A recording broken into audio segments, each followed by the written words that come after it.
majority of Boro are found in states of Assam, in some parts in West Bengal, in Nepal and Bangladesh as well. So I decided to look into the folk tales from my community as part of translations that I was doing from Bodo to English. And I found that a very unique feature that came up during my search for which stories to translate were how there were quite a lot of humans to birds, or say human to animal is very common, but humans to bird was very interesting and a phenomenology that I witnessed. So I based my research on that, and how it can be a really good source to understand how in the indigenous community they live in close interaction with their flora and fauna and their surrounding communities, and how it can be a good insight into the ecology as it existed earlier, and how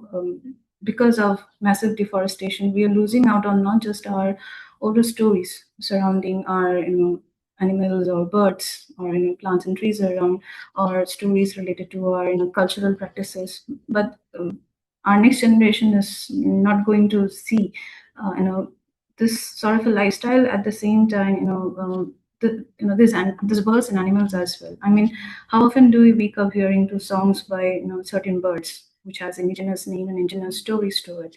So my presentation will try to talk about those stories as well. So human morphism also is part of anthropomorphism, which comes from the Greek word anthropos meaning human and morph meaning shape-shifting. So Oxford defines it as the practice of treating gods, animals, or objects as if they had human qualities, which could rhetorically be placed in the category of imitating emotions, moral values, judgments, etc., sometimes executed through personifications, onomatopoeia, etc., which is very strongly evident in various folktales across the world. And another form is shape-shifting. Most often we find that in some stories, the human to non-human transformations are very fluidly done. In this context, I will go beyond Bodo Folktales alone, but let's say take the case of, say, werewolf, vampires, where they change, or say mermaids.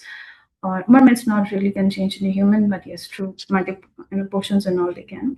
But what these stories also show are various qualities, like like ethos and pathos.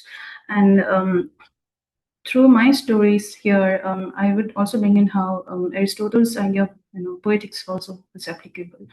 So these are some of the books which had Bodo Folktales as part of their documentation. The earliest work I'm bringing before you is from 1884. It's a grammar book. It had moral oral traditions documented.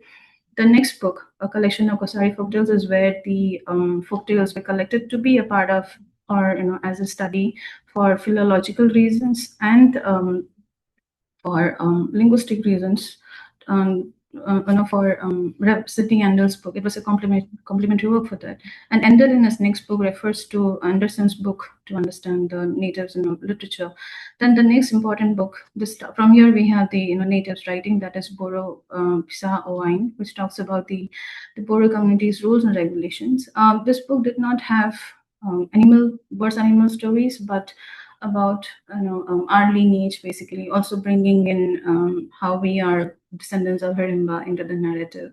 Anderson's book, though, the second one, it did have few animals, not a lot though, just one or two, and I do refer to one of them later on, but more or less it was related to human stories. Then we had two little magazine tradition called Bibar and Hathorki Hala. Then what is important is this book by Bhupen Narsi and Mohini Mohan Brahma. Mohini Mohan's work becomes really important because it was a native who was bringing it out, and this book was compiled and collected in the initiative of Professor Dutta Goswami, who was heading the Department of Folklore in Department of Guwahati University. And Bhupen Narsi's work was also created under his initiative. Then we have Anil Boro sir's work, many of his work, but I'm quoting just one. So these are the stories which I have before you. 7 of them, but 6 mainly. So first is the story called Hapsa Hua, which was brought out by Mohini Mohan Brahma. This is about the common hawk cuckoo or bird fever. green fever bird.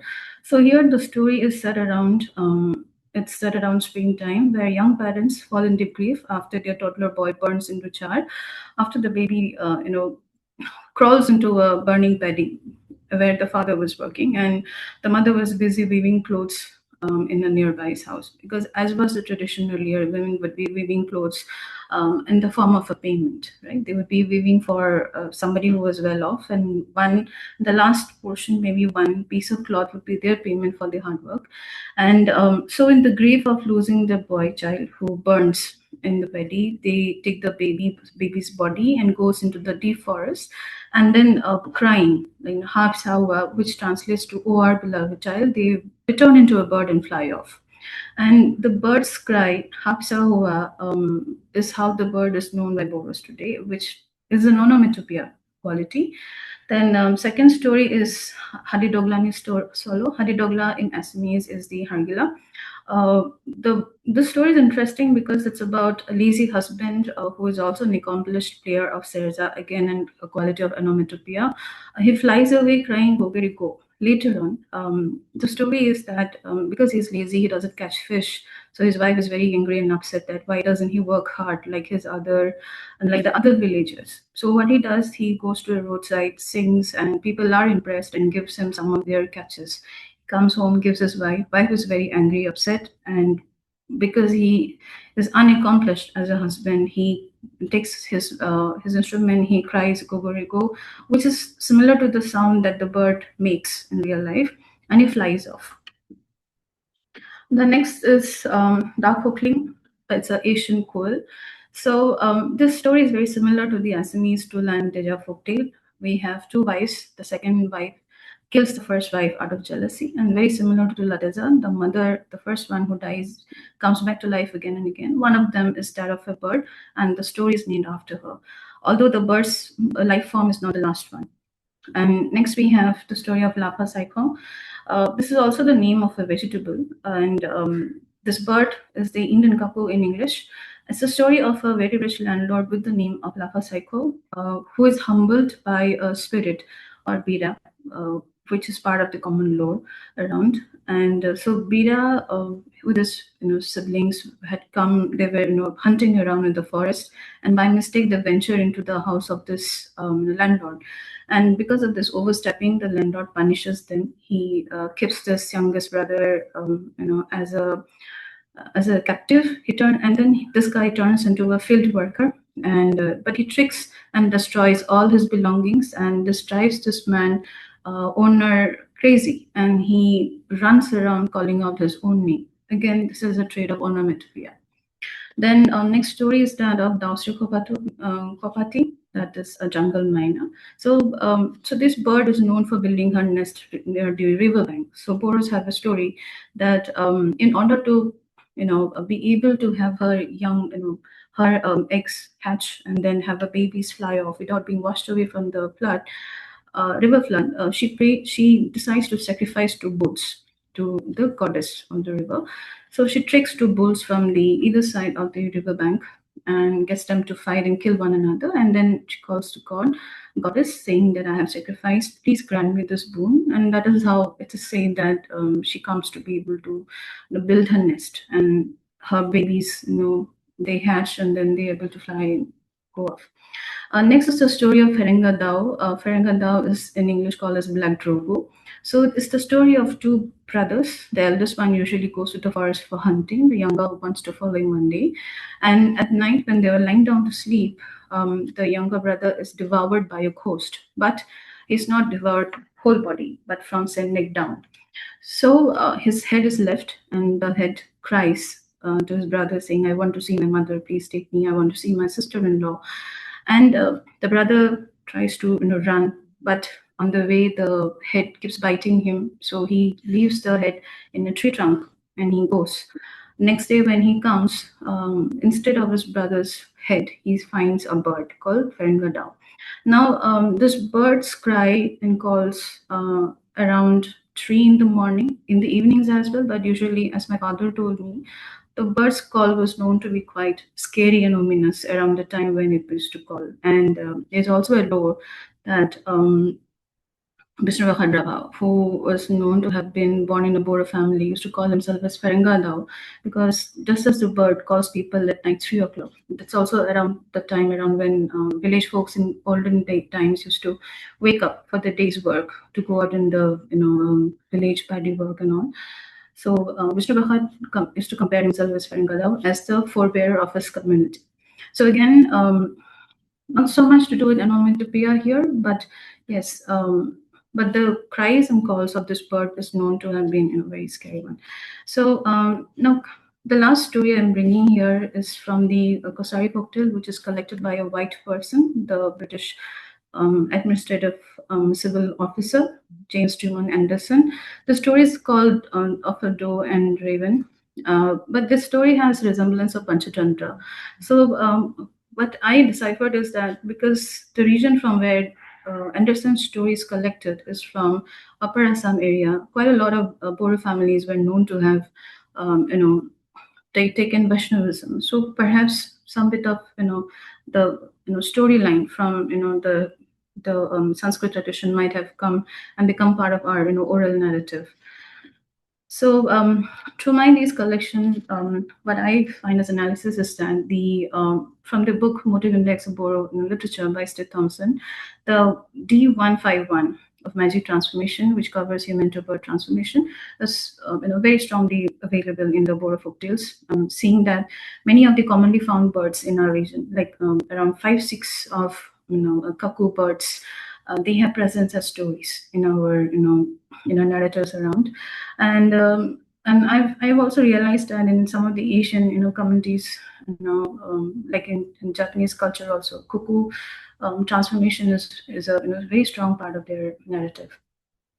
Either way, what I found is that the representation of the natives between what the British administrators found and what the natives presented, there's a difference. The ones presented by the Bodo scholars, they have more to bear with the lives of the rural life of the people. There's more of ecological elements also in their stories, and then the stories also bear strong elements of pathos, then ethos as well. Another very strong observation I have is that of gender, that when only male characters or men who transform to birds tend to have the singing quality, not the women. And in one or two stories where women story is present or transformation is available to a small extent, they mostly carry the human female characteristic of being nurturers or caretakers, so they somewhere do not forego the human trait, whereas men, they don't seem to pass on or carry forward that quality. And yes, onomatopoeia is one of the is a very strong element of, it's a very strong rhetorical element. So like I've presented, it seems to be very strongly present as well in the community's oral tradition. And so in conclusion, I would like to say that from the state of Assam, I'm sure other states and a lot of indigenous communities would have their own stories, which shows their close interaction with the flora and fauna around them.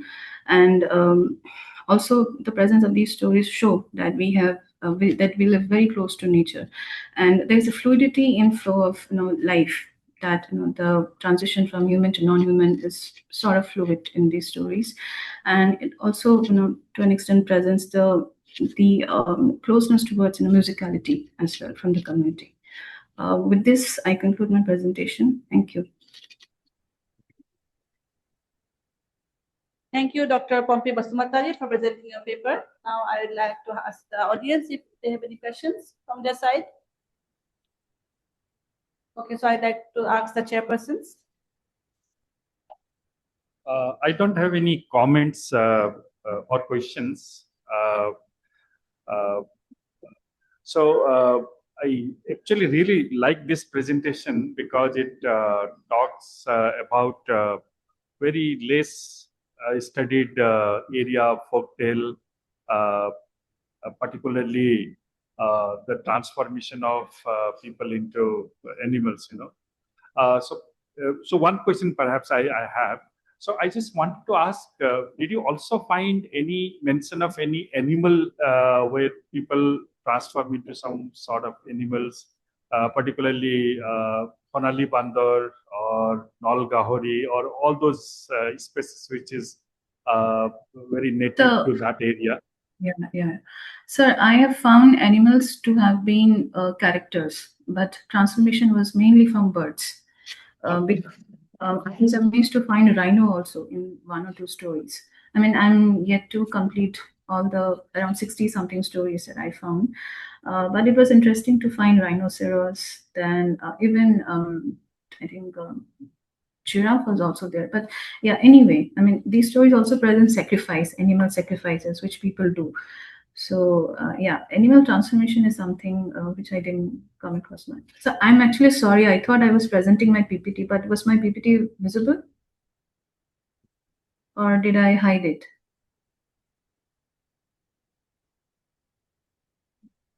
No. PPT is not visible. I'm so sorry. No. Wait a second. Previously, yes. No, right now it's not visible. Previously, yes. Okay. Yeah. Okay. Thank you so much. I took some screenshot of your presentation. Hope that is okay. Sure. So Yes, sir. if I use it, I will acknowledge you. Okay. Thank you. Yes, sir. Yeah. So I have some of my folktale translations also published. You can find it in Muse India or in JSTOR as well. If you search my name, you can find it. Yes. Thank you. Thank you so much.